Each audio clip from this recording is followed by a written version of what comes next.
소리할 수 있었으면 좋겠습니다. 말씀하옵소서 내가 듣겠나이다.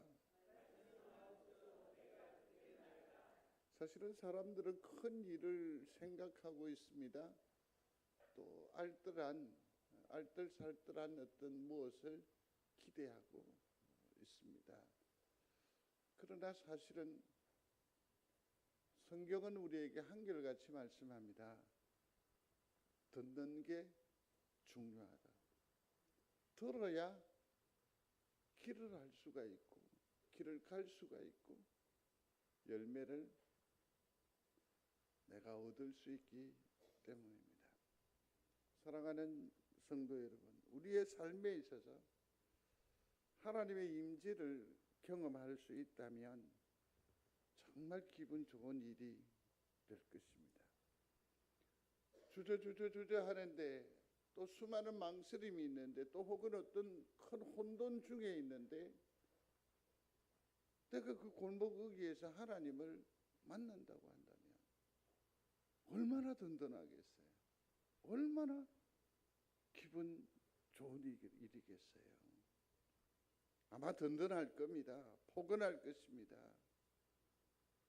또 어떤 의미로 봐서 우리가 좀 원치 않는 비천한 자리에 처하여 있을지라도 거기에서 하나님의 임재를 내가 경험할 수 있다라고 한다면 하나님이 내 부끄러움의 방패막이가 되어주시고 가림막이 되어주시는 그런 하나님의 임재를 경험하게 된다면 정말 행복할 것 같습니다. 뿐만 아니라 내 슬픔과 내 아픔 가운데에 하나님을 만나면 마음에 큰 위로가 안 되겠습니까? 우리들 이렇게 얘기하잖아요. 그래요. 하나님이 아시면 됐습니다. 그렇게 마음을 추스릴 수 있을 것 같아요. 엄청나게 기쁨의 곳에서도 하나님의 임재를 경험하게 되면 우리는 누가 말하기도 이전에 우리 입술에 찬양이 흘러나오기 마련이기 때문에요. 성도 여러분, 날마다 하나님의 임재, 하나님의 같이 하심, 그 은혜가 우리 성도들 중에 가득하시기를 축복합니다. 먼저 전제가 있습니다. 하나님은 일을 하십니다. 그런데 그 일을 하시는데 시간과 공간을 따로 두지를 않아야 하십니다. 하나님의 일을 하시되 우리 곁에서 일하심을 믿는 여러분들이 되시기를 충심으로 소원합니다. 그래서 하나님께서 우리 주변에서 일을 이렇게 하시는데 그것이 뭐가 뭔지 모르기 때문에 감동하지 않는 거 아닙니까? 그래서 우리가 노래하지 않는 것 아닙니까? 아니 못하는 게 아닌가요? 그래서 주변에서 하나님께서 일하실 때 아주 중요한 것은 나를 조정해야 됩니다. 어디로 맞춰야 돼요? 하나님의 뜻에 맞춰야죠. 하나님께 눈높이 해야죠. 하나님께 보폭을 맞춰가야죠. 이게 훈련이라는 것입니다. 이게 믿음의 연단이라는 것입니다. 또 하나는 앞서 말씀을 잠시 드렸습니다만 하나님의 일하심, 역사하심은 뭐 어떤 특별한 기도원 또 뭐 어떤 교회 누군가에 의해서 일이 드러나지를 않습니다. 어느 곳에서 우리 삶의 자리에서 하나님은 일하여 계심을 아시기를 바랍니다. 내 싱크대에서도 내 침상에서도 하나님께서는 선히 역사하십니다. 그런데 이 하나님께서 움직이시는 그 모든 역사는 성령의 역사이니까 그러니까 우리는 뭐 해야 된다? 성령에 민감해야 돼요. 어떻게 이웃교회 장로님과 더불어서 이런저런 얘기를 나누는 중에 이런 얘기를 나눈 적이 있습니다. 목사님, 내가 전에 꿈에 그게 생각이 났었거든요. 근데 나중에 지나놓고 보니까 아이고 그게 그리 됐더라고요. 그래서 제가 하는 얘기가 있었습니다. 왜 그렇게 성령에 민감하지를 못하세요? 황 목사도 사실은 마찬가지입니다. 얼마 전에 꿈에 엄청 봤는데 정 같으면 꿈이라고 생각하고 한쪽으로 흘려버릴 얘기인데, 그래서 요즘 제가 어떻게 성령에 민감하냐 반응을 하느냐, 그래서 전화를 했습니다. 강창원 장로님한테. 잘 사십니까? 그러니까 잘 사신다고. 역시 황 목사 꿈은 개꿈이야. 민감하십시오. 그렇게 또 소통하고 인도하는 거예요. 이게 바로 무슨 삶이다? 성령에 민감한 삶이에요. 민감한 삶이에요. 우리의 삶의 자랑에서 하나님 일하심을 믿는 여러분들이 되시기를 바랍니다. 누구에게만, 장로님에게만, 어느 권사님에게만 이 임재가 도드라지는 것이 아니라는 얘기입니다. 이 하나님의 역사는 매우 개인적이에요. 구체적이에요. 그리고 삶의 자리에서 일어나요. 우리 울타리 안에서 이루어진다는 거죠. 이건 뭘 말하느냐 하면 하나님께서 매우 포근하게 우리와 소통하여 계신다라는 것입니다. 매우 친밀함으로 우리와 동행하신다라는 거죠. 사랑하는 성도 여러분, 날마다 하나님을 경험하는, 하나님과 동행하는 하나님의 임재의 체험이 풍성한 우리 성도들이 다 되시기를 주의 이름으로 축복합니다. 근데 여기에 좀 더 구체적으로 접근을 해볼 필요가 있지 않을까요? 하나님께서 우리와 함께 임재하십니다. 그러면 예전에는 어떻게 역사를 하셨느냐 하면 하나님께서 아브라함아 아브라함아 또 혹은 아담아 사무엘아 이렇게 말하시면서 당신의 존재를 어떻게 해요? 보여주셨어요. 그것을 현이라고 해요. 또 다른 하나는 기적을 통해서 이를 이루어 나가시죠. 지금은 창세기를 묵상하고 계십니다. 내가 다시는 그러면서 하나님께서 우리에게 보여주신 징표가 있었는데 그게 뭐죠? 무지개였다라는 거죠. 무지개였다. 그러나 이제는 시대가 바뀌었어요. 스마트 시대로 바뀌었고 AI 시대로 바뀌어버렸어요. 우리가 알지 못하는 그런 엄청나게 빠른 속도의 시대로 바뀌어버렸어요. 그럼에도 불구하고 하나님께서 우리와 함께 하시는, 임재하시는 그 구체적인 방법이 딱 하나예요. 그게 뭐냐면 소리합니다. 말씀으로 임재하신다. 말씀으로 함께 하신다는 거죠. 이제 다시 무지개를 띄우지 않으실 수도 있습니다. 우리 가운데에서 자빠진 사람이 벌떡 일어나지 않을 수도 있습니다. 그러나 그 사람이 승리할 수 있고 하나님의 영광에 가까이 나아갈 수 있는 것은 우리가 무엇에 창념할 때에, 말씀을 붙잡을 때에 하나님의 기적을, 하나님의 살아계심을, 하나님의 임재를 체험할 수 있는 줄로 믿습니다. 그래서 이 말씀으로 임재하는 하나님을 우리가 어떻게 만날 수 있느냐, 네 가지 통로를 가지고 계세요. 하나는 뭐냐면 성경이에요. 한번 소리하겠습니다. 성경. 말씀이에요. 말씀으로. 이 말씀이 모든 것을 다 말씀해 주고 있다라는 겁니다. 막무가내로 우리를 역사하시지 않습니다. 당신이 창조자이고 우리는 피조물입니다. 그렇다고 해서 우리가 하나님 앞에 노예의 신분이 아닙니다. 종의 신분이 아닙니다. 여기서 종이라고 하는 것은 우리의 섬김의 태도, 자세를 말하는 것이지 신분상으로 우리가 하나님의 종됨이 아니에요. 동등됨이에요.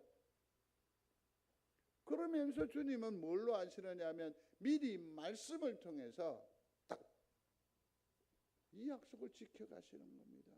이 약속대로 역사하여 가시는 겁니다.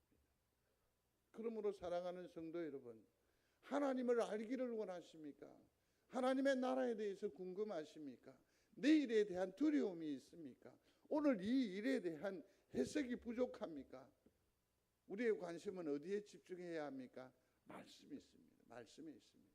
이를 믿는 여러분들이 되시기를 바랍니다. 분위기가 아닙니다. 어느 사람의 표정 변화에 따라서 흔들리는 그런 세상적인 것이 아니라 불변하는 말씀입니다. 이게 바로 하나님의 임재입니다. 소리하십시오. 성경은 하나님의 임재다. 꼭 기억하시기를 바랍니다. 또 하나는 하나님께서는 뭡니까? 삶을 통해서 중요한 메시지를 줍니다. 어이쿠! 이 또한 하나님이 내 생에 주시는 메시지라는 것을 깨닫게 되시기를 바랍니다. 이 또한 하나님께서 내게 주시는 메시지로 깨닫는 여러분들이 되시기를 바랍니다. 오 하나님 찬양합니다. 이 삶의 내 이 변화도 하나님께서 내 속에서 뭐 하신다? 일하신다는 증거가 됨을 아시는 여러분들이 되시기를 바랍니다.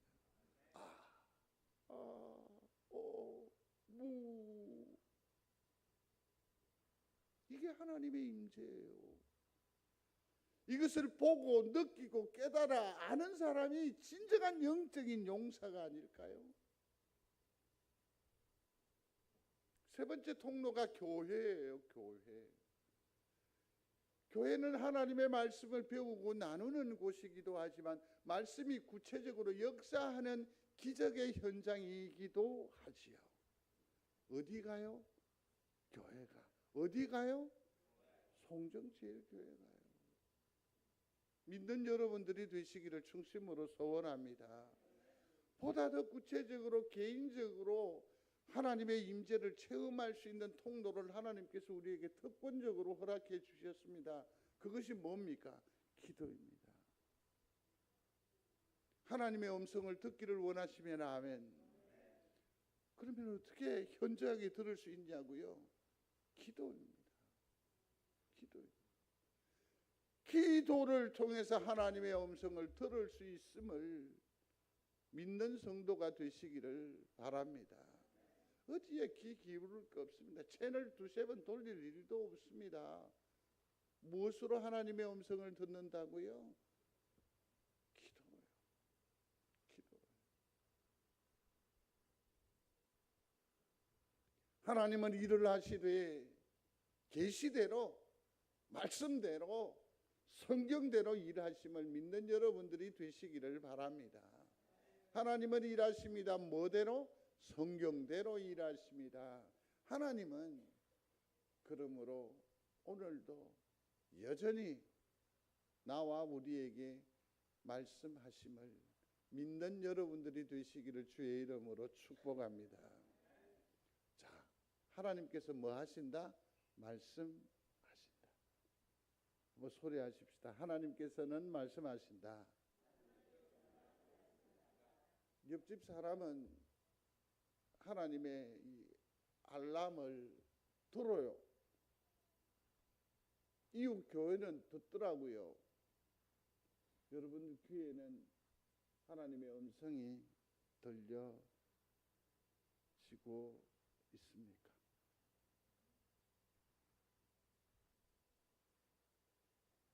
주님은 문 밖에 서서 내 마음의 문을 두드리고 계시는데, 초인종을 누르시는데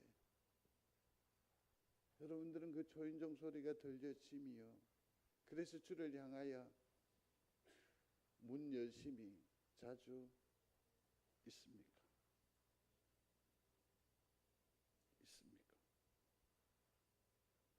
여전히 우리는 답답해하고 여전히 우리는 불편하고 이웃집 초인종 소리는 들리는데 내 마음의 울림은 들려지지 않는다고 한다면 이는 나의 아픔이요 우리의 불행이 아니고 무엇이겠습니까? C.S. 루이스라고 하는 사람은 이런 얘기를 합니다. 하나님은 우리 쾌락 속에서는 속삭이시고 양심 안에서 말씀하시며 고통 가운데에서는 소리를 치신다고. 고통은 기먹은 세상을 깨우는 그분의 확성기, 스피커라고 말합니다. 민감하십시오. 하나님은 말씀하십니다. 그 말씀을 들어야 살지. 이기는 것은 나중 문제입니다. 일어서는 것도 나중입니다. 가장 중요한 것은 하나님의 음성을 지금 들어야 한다라는 겁니다. 함께 읽어보겠습니다. 너희는 귀를 기울이고 내게로 나와 들으라. 그리하면 너희의 영혼이 살리라. 사는 것은 둘째치고 지금 문제는 뭡니까? 들어야 돼요. 하나님의 음성을 들어야 하나님의 임재에 들어갈 수 있음을 기억하는 여러분들이 되시기를 중심으로 소원합니다. 앞서 루이스에 대한 얘기를 했는데 그가 이런 얘기를 덧붙입니다. 같이 읽어보겠습니다. 우리 안에 소금이 너무 크면 하나님의 음성이 들리지 않는다. 성도 여러분, 우리 속에 소음이라고, 우리 속에 무언가 소음이 있다고, 상그러움이 있다. 네? 듣는 것이 먼저입니다. 살아나는 것은 나중입니다. 근데 우리가 듣지를 못해요. 그러니 들음이 없으니까 뭐도 없다? 생명도 없죠, 당연히. 그러면 성도 여러분, 우리 속에 소음이란 게 뭘까요? 한 6가지 정도가 되더라고요. 살펴보았습니다. 여러분들 심사를 한번 주목해 보시면서 발견할 수 있었습니다. 첫 번째가 영적 산만함입니다. 한번 소리하십시오. 영적 산만함. 사탄이 우리에게 영적으로 공격해 오는 것은 파괴가 아닙니다. 파괴가 아닙니다. 사탄의 공격은 우리 가운데 뭘 뺏는 거라? 집중력을 뺏는 겁니다. 집중력을 현저하게 흐리게 하는 겁니다.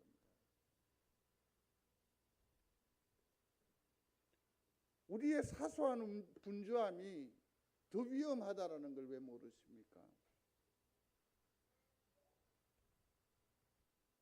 아무도 이거는 경계하지 않아요. 뭐 그래도 되는 거죠. 그렇죠?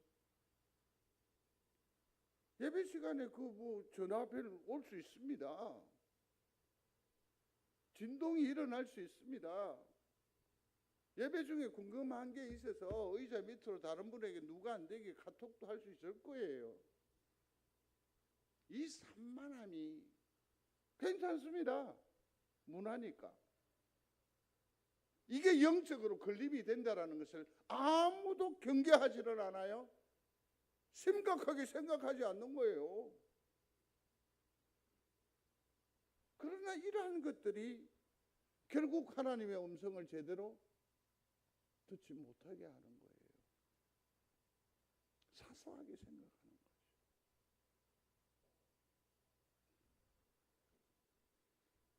너희는 가만히 있어 내가 하나님 됨을 알지어다. 내가 문 나라 중에서 높임을 받으리라. 내가 세계 중에서 높임을 받으리라 하시는도다. 사랑하는 성도 여러분, 하나님께 집중하는 여러분들이 되시기를 중심으로 소원합니다.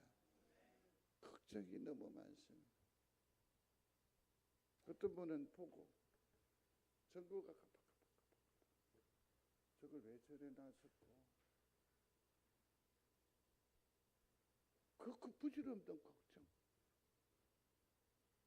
내가 가서는 잠그고 나왔는가? 근데 그런 걱정하는 거는 전부 다 불이 꺼져 있죠.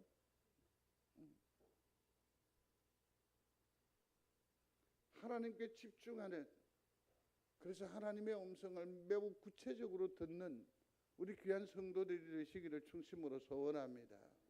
제안하고 싶어요. 하나님께 집중할 수 있는 시간을 갖게 되기를 바랍니다. 한 15분 정도만이라도 괜찮습니다. 설거지 다 마치셨습니다.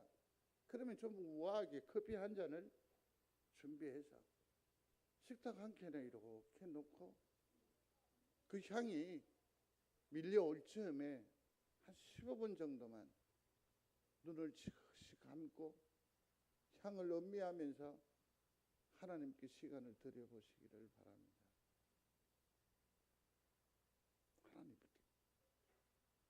하나님께서 나를 통해서 하실 일이 있을 거란 말이에요.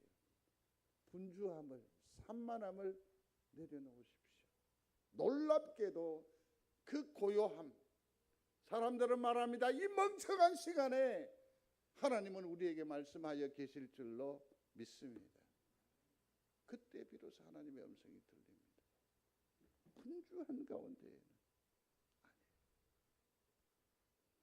두 번째로 생각해 볼 수 있는 것은 말만 많은 기도입니다. 한번 소리하겠습니다. 말만 많은 기도. 기도라는 것은 하나님과 뭐 하는 겁니까? 소통하는 거잖아요. 자, 여기서 주목해야 돼요. 소통이라고 했어요. 통한다라는 것 아닙니까? 소니까 서로 뭡니까? 통한다는 얘기예요. 서로 통하는 수단이 뭐라고요? 기도예요. 근데 우리의 기도는 어떻게 해요? 말만 계속 하는 거예요. 기도는 소통인데, 기도는 대화인데, 우리의 기도는 뭡니까? 왜 대화법을 모르세요? 어떻게 하죠? 계속 말만 하는 거예요. 하나님 이것도 해주시고 이걸 하시고요. 심지어는 뚜껑을 열어주시고요. 뒤집어 주시고요. 계속 말만 하는 거예요. 그러면 하나님이 지금 말씀하실 기회가 있어요, 없어요? 그래도 하나님 내가 사랑하니까 하나님이 알아서 그래 놓고서는 다시 또 귀 기울여야 돼요. 말만 많은 기도는 뭐다? 독백이 아닙니다. 오히려 침묵이 영성이에요. 기도하십시오. 그리고서는 들으셔야 돼요. 들으셔야 돼요. 하나님께 여백을 드려야죠. 하나님께서 뭐 하시도록 말할 기회를 줘야죠. 우리를 교정할 기회를 줘야죠. 그죠? 같이 읽겠습니다. 오늘 본문입니다. 오직 여호와는 그 성전에 계시니 온 땅은 그 앞에서 잠잠할지니라 하시니라. 이제 하나님께서 일하시도록 시간과 여백과 기회를 드리라는 거죠. 이거는 자기를 포기하는 것 아닙니까? 하나님을 온전히 인정하는 것 아니겠습니까? 하나님 이제는 말씀대로 하옵소서. 하나님 처분대로 하옵소서. 이게 사실은 가장 강력한 기도가 아닌가요? 사랑은 속삭임입니다. 사랑한다, 사랑한다, 사랑한다. 어찌 보면 억지 같은 느낌이 있잖아요. 그러나 우리가 어줍지 않지만 사랑을 해보지 않았겠습니까? 사랑해. 속삭임에서부터 출발하지 않았습니까? 기도의 절반은 그러므로 뭐 하는 겁니까? 말하는 것이고, 기도의 절반은 뭐죠? 듣는 거죠. 열심히 기도했는데 듣지 않으면 여러분들은 반만 기도한 겁니다. 하나님 앞에 전혀 기도의 모습을 보이지 않고 하나님 왜 응답하지 않으시지요? 하나님 왜 나를 외롭게 하시지요? 왜 하나님 내 이 지경을 이렇게 만들었지요? 이건 뭡니까? 일방적인 요구죠.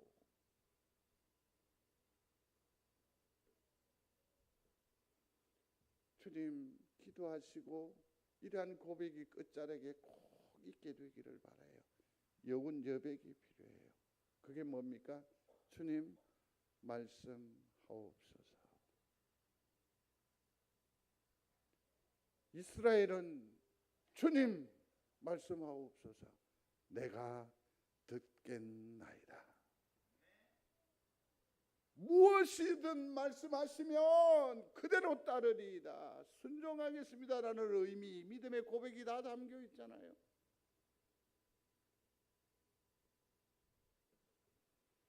세 번째는 무시된 양심의 찔림입니다. 이것 때문에 하나님의 음성을 못 들어요. 하나님은 우리의 기도를 들으시는 줄로 믿습니까? 100%예요. 하나님의 응답은 yes 아니면 기다리라는 거예요. 왜? 또 하나는 no라는 겁니다.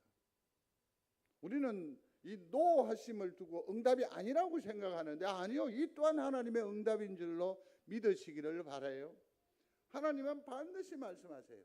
그러니까 우리가 신앙적 삶에 있어서 기도의 삶에 있어서 늘 하나님은 우리에게 말씀하셨습니다.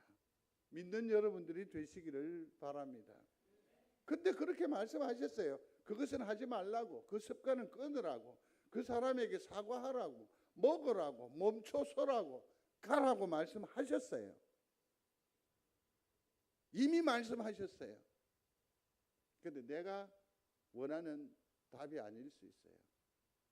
그러나 그건 아셔야죠. 아까 yes, wait, 기다리라. no, 다 하나님의 응답이라고 믿으시면 아멘. 그렇다고 한다면 왜 하나님께서 이미 내게 주신 말씀에 우리는 순종하지 않죠? 마음에 기쁨이 없죠? 왜 감동이 없지요? 내 마음의 양심에 따라서, 내 마음의 운용의 방법에 따라서, 네?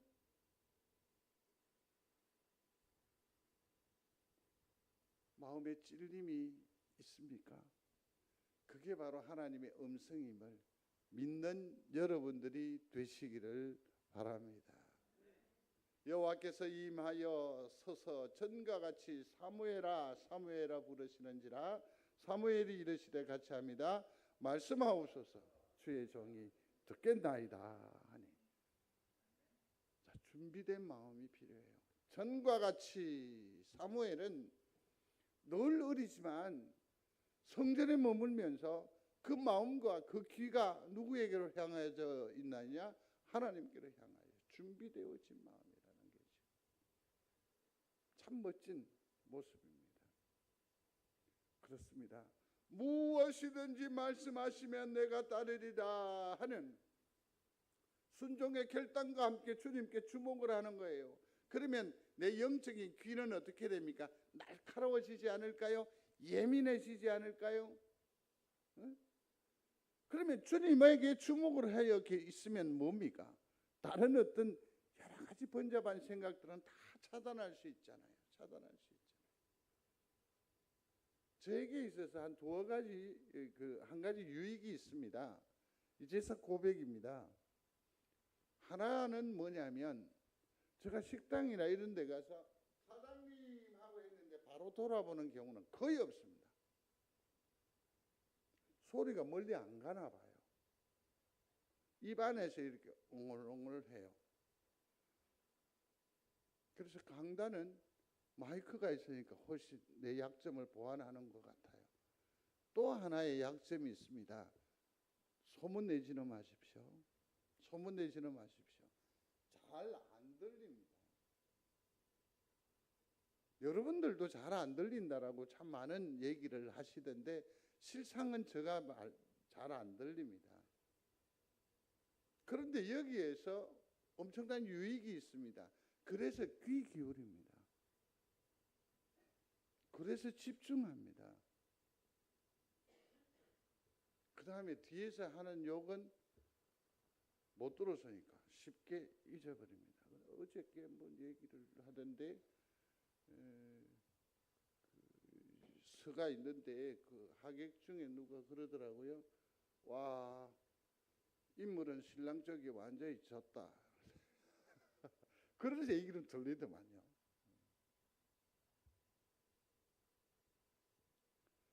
작은 그 말씀을 주시면 그대로 순종하는 거죠. 그 자세만 있으면 됩니다. 그죠? 작은 것에 순종할 때에 더 큰 음성이 들리지만 작은 것을 외면하면 모든 음성은 뭐 된다? 흐려지는 법이에요. 그러므로 사랑하는 성도 여러분, 내 마음에 찜찜함이 있습니까? 찔림이 있습니까? 그것을 오늘 행하는 여러분들이 되시기를 중심으로 소원합니다. 이 작은 순종 하나가 사람과의 뭡니까? 관계를 열어줘요. 하늘이 열려져요. 그 놀라운 하늘을 경험하는 여러분들이 되시기를 중심으로 소원합니다. 또 하나는 용서하지 않는 마음입니다. 네 번째가 뭐라고요? 용서하지 않는 마음이에요. 우리 가운데 일련의 미움이거나 원망을 가지고 있으면 하나님의 음성을 들을 수 있다? 없다라는 겁니다. 계시, 말씀, 은혜를 구할 수 있나요? 없지요. 왜 이 간단한 논리를 모를까요? 하시잖아요.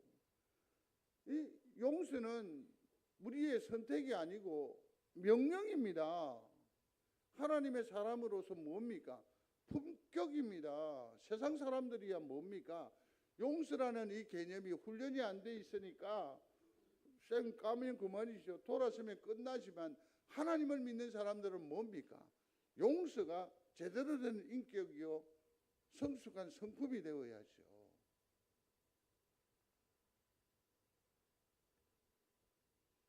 용서는요 그 사람을 위한 것이 아니라 결국은 누구를 위한 거죠? 나를 위한 거죠.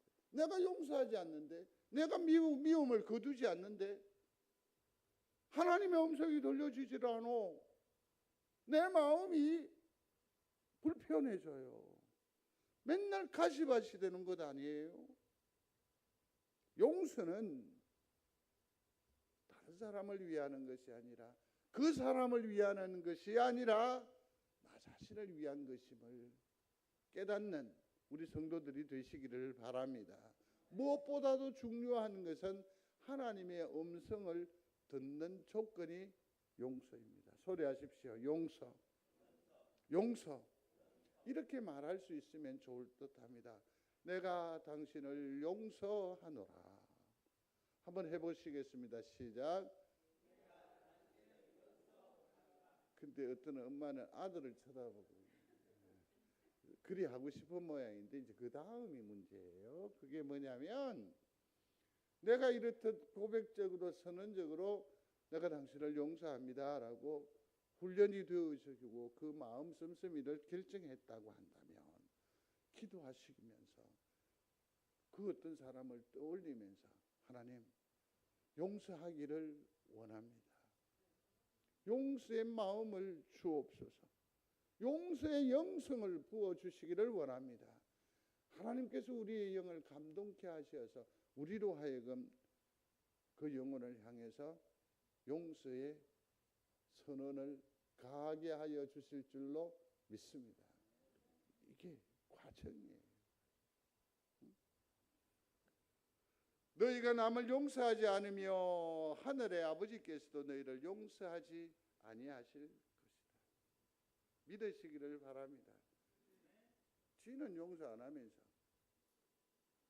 그래 놓고 우리는 말하죠. 아버지는 아버지 아닙니까? 자기는 순종하지 않으면서, 자기는 실천하지 않으면서.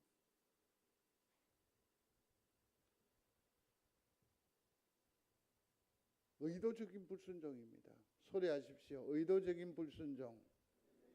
이 말은 뭐냐면 하나님의 뜻을 알면서도 행하지 않는 것을 의도적인 불순종이라고 하는 겁니다. 하나님의 뜻을 알면서도 행하지 않는 거지요. 같이 읽겠습니다. 순종이 제사보다 낫고 듣는 것이 순양의 기름보다 나으니. 사울은 순종의 사람이긴 한데 반반의 순종입니다. 반은 하나님의 뜻대로, 반은 자기의 생각대로. 근데 성경은 사울의 인생을 뭐로 평가하던가요? 불순종이라고 해요. 아나니아와 삽비라도 마찬가지입니다. 하나님의 뜻이 그러한 줄로 그들은 이미 알고 있었습니다. 그래서 자기의 논밭을 가서 팔았습니다. 그리고 하나님 앞에 드렸습니다. 부분적인 이만하면 됐다라는 거죠. 성경은 뭐라고 말합니까? 부분적인 순종은 전적 불순종이라고 해석해요. 빨간 글씨만 한번 읽어봅시다. 부분적 순종은 전적 불순종이다. 이게 하나님의 음성을 못 듣게 하는 결정적인 걸림돌이 된다는 겁니다. 마지막입니다. 같이 읽겠습니다. 주의 말씀은 내 발의 등이요 내 길의 빛이니이다. 아멘. 성경은 말씀입니다. 성경은 하나님의 음성입니다. 이것을 멀리 해놓으면 하나님의 음성을 어떻게 듣는단 말입니까? 오랫동안 관계하지 않은 그 친구, 그 음성이 내게 희미해지듯이 하나님의 음성을 우리가 멀리 해버리면 하나님의 음성은 어떻게 내게 점점 더 희미해질 것입니다. 멀어질 것입니다. 말씀을 멀리하면 하나님의 음성 자체를 잊어버립니다. 그럼요. 양인 우리가 목자의 음성을 잊어버리면 우리는 어떻게 인도함을 받으며 어떻게 꼴을 찾아가면 언제 쉼을 얻을 수 있을까요? 하나님의 음성을 듣는 여러분들이 되시기를 중심으로 소원합니다. 주님은 우리에게 어떤 목적을 가지고 부르셨음을 믿습니다. 그러면 그에게 듣고 또 목적적인 삶을 잘 살아내므로 하나님의 기쁨이 되는 것 아니겠습니까? 성도 여러분, 소리하십시다. 말씀하옵소서. 내가 듣겠나이다. 하나님의 음성을 들어 우리 심령 속에 어두움이 걷어지고 불확신이 기쁨으로 변화하는 그 엄청난 축복을 누려 사는 여러분들이 되시기를 충심으로 소원합니다. 하나님의 음성을 듣기를 원합니다. 하나님이여 말씀하옵소서. 내가 듣겠습니다. 이번 한 주간 여러분들의 삶의 여정에서 하나님께서 내게 주신 말씀이 무엇인지 또 내 속에 들려진 하나님의 초인종은 어떠한 것인지 발견하실 수 있게 되기를 바라고 내게 주신 그 말씀을 통해서 하나님 앞에 영광을 올리워드리는 복된 성도들의 한 주간의 삶이 되시기를 주의 이름으로 축복합니다. 고마우신 아버지 하나님 감사합니다. 말씀하옵소서. 나와 우리가 듣겠습니다. 말씀을 들어야 살 수 있고 말씀이 우리를 인도해 가셔야 우리가 하나님의 기쁨이 될 줄로 믿습니다. 주님 말씀하옵소서. 나와 우리가 듣겠습니다. 예수님 이름으로 기도드리옵나이다. 아멘. 교회 소식 추고를